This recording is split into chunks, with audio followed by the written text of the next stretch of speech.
Hello everyone and welcome back to Planet Zoo franchise mode. In today's episode we're going to be developing our pygmy hippo habitat as I promised a few episodes ago.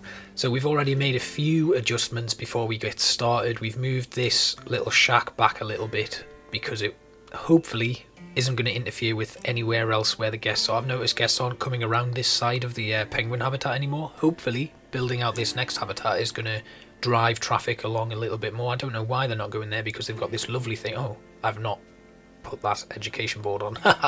Maybe that's why they're not going there.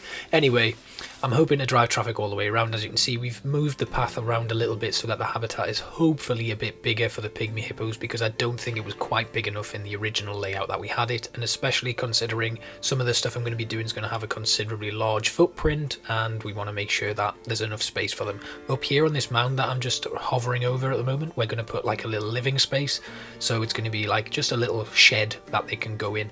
Normally, pygmy hippos in the wild, they will use kind of like burrows that are already pre-made. There's not really any evidence of them burrowing naturally in the wild, but they will use kind of stuff that's maybe been done by warthogs or naturally kind of occurring little ditches and stuff. That's kind of where they usually live in the wild, but obviously in captivity, that's not the case. So these are an endangered species. In terms of their kind of breeding kind of ability, they kind of usually work in a male-female pairing and don't have anyone else in that habitat. So we're just going to have a male and a female. We're going to let them breed, see what kind of sex we get at birth there, and work it from there. Maybe we'll release the male and female pairing into the wild again and then bring in another male or female to continue that breeding pair going along into the future. Anyway, what we're doing now is we're putting in our rocks, moving them along, just making a nice face, and I'm going to actually build a waterfall here. So I want to close off this area here and kind of make it as if the water's being pumped in from somewhere rather than actually naturally occurring. So we're going to just spend a little time focusing on this now. I'm just lowering the terrain here, smoothing it all out and making a nice big watering hole for them to swim in, and the waterfall is going to come off into that big area there. So nice big open area for them. I'm going to change the colour of the water to green because they do kind of, their natural habitat is in the marshlands and swamplands of Liberia, where they are unfortunately quite regularly poached, and that's why they're endangered. I think there are more in captivity now than there are in the wild. I think there's only about 2,500 left in the wild. I could be wrong about that, but I did do a little bit of looking into it, and yeah, it's pretty sad, a very sad situation, and because of the kind of like elusiveness of them as well, that they kind of keep to themselves, it makes it very difficult to keep track of them. Anyway, to counter the fact that I can't build any more water in there under the path, we're going to use the pre-made waterfall stuff just to give a kind of little bit of a touch to show that there's some water coming from somewhere. Obviously not many people are going to see that, and if you're not looking at it you're not really going to notice it, but I just wanted to make sure that there was some water coming from somewhere, so there was evidence that that was in place, and I like to have these little finishing touches. So we put in some rapids. We've gone with a murky waterfall here just to kind of keep with the theme of the build, keeping it swamp-like, murky, that sort of thing, and then we carry on our rocks further along. Now I did notice that there's a lot of kind of similar rock work going on here, so we're going to try and mix it up a little bit. I will do that off camera. What I'm going to do is I'm going to do a huge finishing touches episode as I've promised. So these are going to be like the main parts of the builds that I'm doing now, where you see me building out the habitats and making these kind of areas for the animals to live in, and then I'm going to do a huge highlight reel basically of finishing off this zoo, because I've been promising it for a while. I say it every episode and it never gets done, but it's mainly because I've got so much development to actually be getting on with, and I'm feeling the inspiration a little bit more now at the moment, so I kind of want to carry on with that. So we're null barriering all the way around, and I wasn't quite sure what theme to go for with this habitat.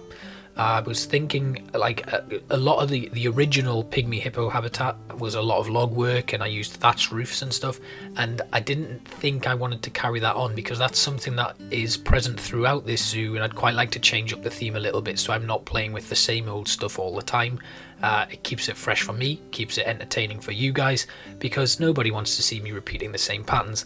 And as the opposite habitat, the African penguins, was a kind of new territory for me, I'm going to do the same here, and we're going to use the temple pieces, I think. and I really like these because they're nice thick chunky blocks and you can do quite a lot with them. They've got a nice colour base and some really nice dark shading in the joints on the brickwork, which I think is really cool. So we're going to actually use some of them and integrate some modern architecture. As you can see here, what we're doing with the windows, and we're going to make this kind of like a little barn, a little lean-to area for them to actually sleep in, and guests will be able to look through the windows and see them in that part of the habitat.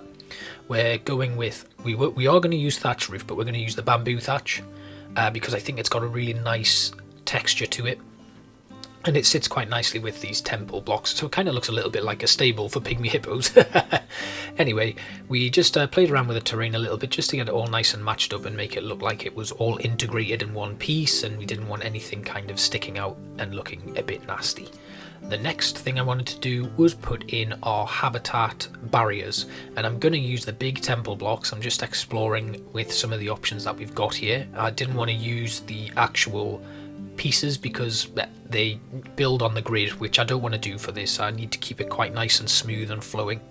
So we're using these corner pieces just to frame things, and what I want to do is I'm going to use some of the Arctic wood logs to actually fill in some of these gaps, as if we've come here and it's been in this dilapidated state when we've built the zoo and we haven't been able to get the stonework or whatever in to actually rebuild it.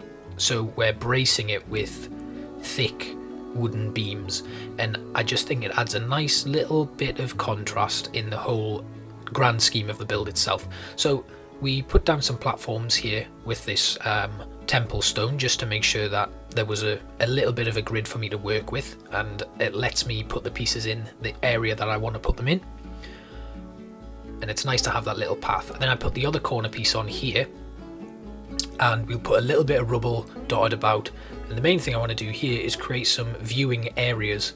That's going to be these stone pillars that are a little bit ruined and dilapidated, move them into different positions and create some nice little extra posts with the rubble. And then what we'll do is we'll run some wooden beams right the way through as if they're supporting struts, keeping all of that rubble from falling down or the build itself deteriorating even more, and we'll put in some glass panes just to finish it all off so that the guests can look through and see the pygmy hippos in their natural habitat.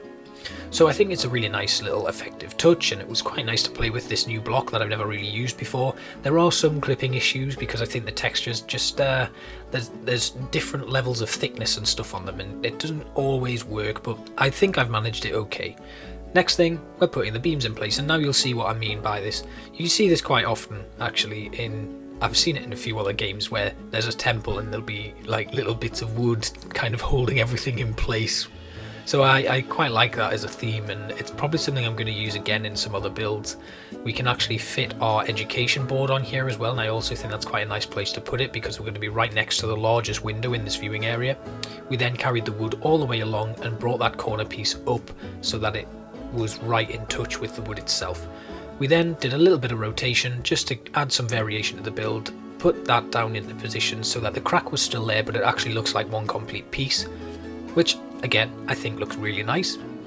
We then played around a little bit more with this bit, and this little area here I think we'll make the gap a little bit wider, but this is a good idea and a good place to put in our audio description of the habitat because it'll just fit right nicely in that little gap there, and that should give us a little bit more room to play with and give a little bit more guest enrichment.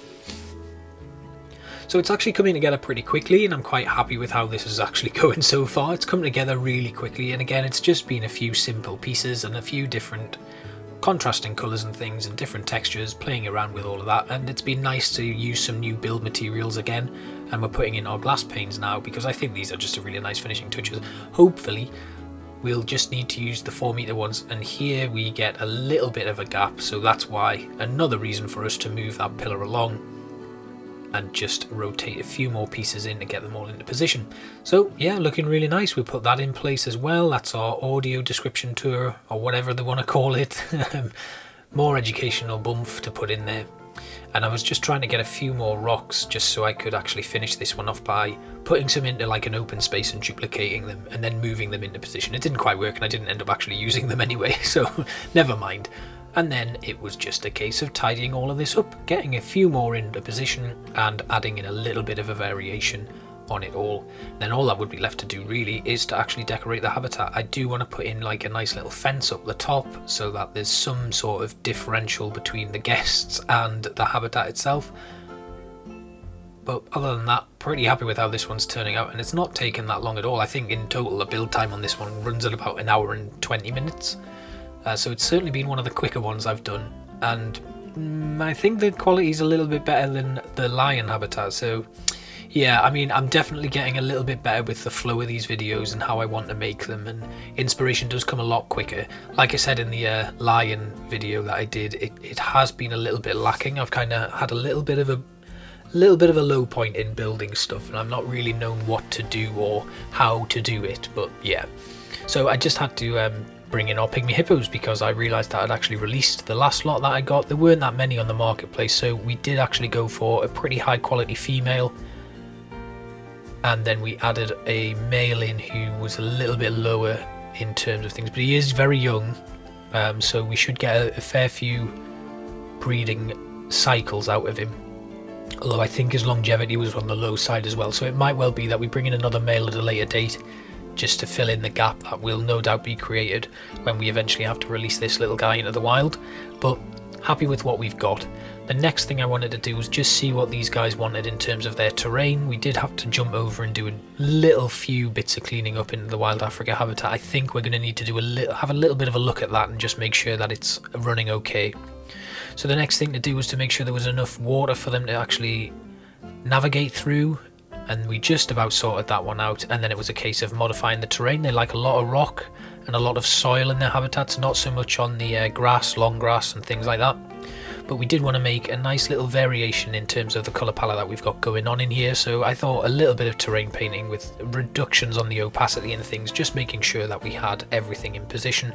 And then we pulled up that rock a little bit just to get rid of the fact that they could actually escape if they wanted to. So that's all kind of sorted now, and I'm pretty happy with that. Now, next I wanted to create a nice bit of like extra dimension to the base of the river, lake, pond, swimming hole, whatever you want to call it.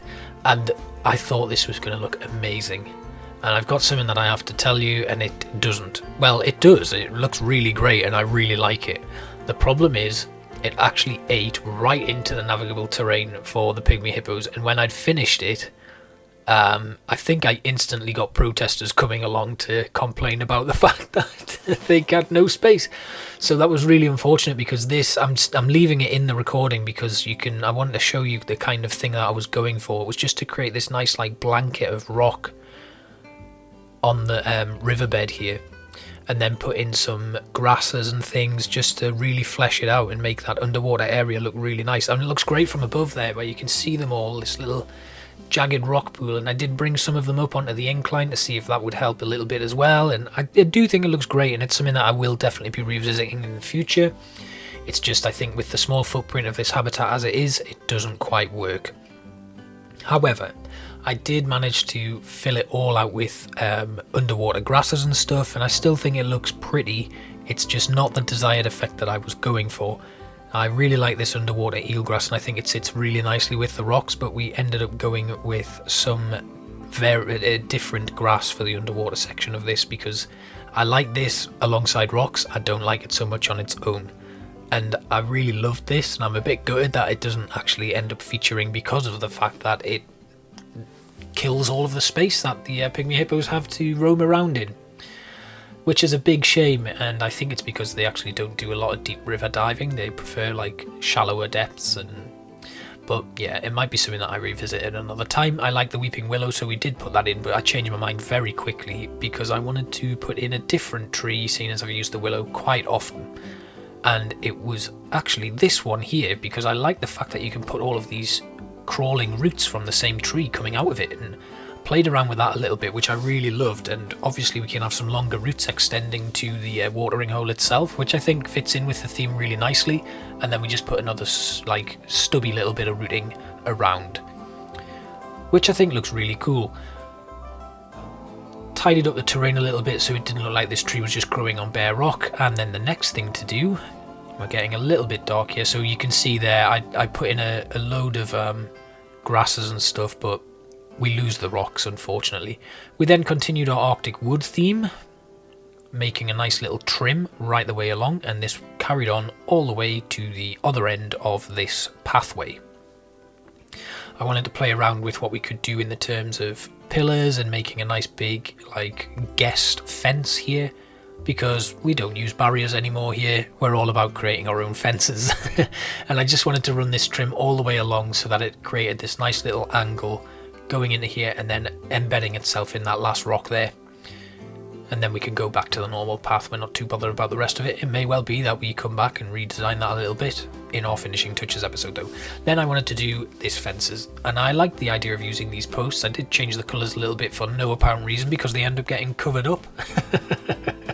But it's okay, it was nice to work around with them a little bit, and it was just a case of finding something to actually sit it on. I tried playing around with some pots again like I did back in the Wild Africa habitat, but that wasn't really working for me, so we went with something else. And I think what we eventually settled on was something a little bit more simple. I wanted to carry on the temple theme, to be honest, but there weren't a lot of pieces that I could actually integrate into it, so we just left it. Tried coming to these rope pieces, but then these Australian logs, because I did want a lighter wood to contrast with the dark wood, and they seem to fit perfectly, so they form our fence posts with that light on the top of it. And I do like these lights. They put out a fair little bit of glow, but it's not too overpowering. I then picked the New World fences, and I thought about using this one, but then swapped to this further contrasting wood because I also think it sits quite nicely with the colour of the actual light fixture itself. So we ran this all the way along. We did have a little bit of trouble running out of space at the far end here, so what I eventually did was move the whole structure right the way along, and we did a little bit of tidying up and a little bit of hiding things and making some of the fence posts a little bit shorter just to finish it all off. And I'm pretty happy with the final outcome of this. It's basic again, but I'm trying to do things a little bit more basic so that if you are kind of watching along and wanting to kind of see how it develops, you can see that it's really just a few simple pieces. I'm not trying to be any of the huge YouTubers who spend hours and hours designing things. I will eventually get to some stage like that, I think, but right now I'm just happy creating nice simple designs and growing as I go, basically. We're approaching the little showcase, and we just run this last little fence post all the way along to here and carry it on right to the edge of that pathway, put our trim in place, and what I might do is I might move those rocks up a little bit more. So here we are, the finished article. So I really like it. It's simple, it's effective. We've got a scratching post over there, which one of our pygmy hippos is joyfully rubbing himself against.